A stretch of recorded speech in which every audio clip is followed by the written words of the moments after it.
பூஜ்ஜியத்துக்குள்ளே ராஜ்யத்தை வைத்து புரியாமல் இருப்பான் ஒருவன், அதை புரிந்து கொண்டால் அவன்தான் இறைவன். தென்னையில நீருக்குள்ளே தேக்கி வைக்கும் ஓட்டுக்குள்ளே தேங்காயை போல் இருப்பான் ஒருவன், அதை தெரிந்து கொண்டால் அவன்தான் இறைவன். வானவெளி பட்டினத்தில் வட்டமதி சக்கிரத்தில் ஞானரதம் ஓட்டி வரும் ஒருவன், அதை நாடி சென்றால் அவன்தான் இறைவன். அஞ்சு மலர் காட்டுக்குள்ளே ஆசை மலர் பூத்துவிட்டால் நெஞ்சு மலர் நீக்கிவிடும் ஒருவன், அதை நினைந்து கொண்டால் அவன்தான் இறைவன். முற்றும் கசந்து பற்றறுத்து வந்தவர்க்கு சுற்றமென நின்றிருப்பான் ஒருவன், அதை தொடர்ந்து சென்றால் அவன்தான் இறைவன். கல்லுக்குள்ளே தேரை கண்டு கருவுக்குள்ளே பிள்ளை கண்டு உள்ளிருந்து ஊட்டி வைப்பான் ஒருவன், அதை உண்டு கழித்தவர்க்கு அவன்தான் இறைவன்.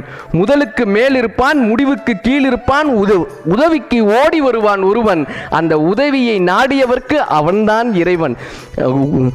சின்னஞ்சிறு சக்கிரத்தில் ஜீவன்களை சுற்ற வைத்து தன்னமறந்தே நின்றிருப்பான் ஒருவன், அந்த தடம் தெரிந்தவர்க்கு அவன்தான் இறைவன். கோழிக்குள்ளே முட்டை வைத்து முட்டைக்குள்ளே கோழி வைத்து வாழைக்கும் கன்று வைத்தான் ஒருவன், அந்த ஏழையின் பேர் இவ்வுலகத்தில் இறைவன்.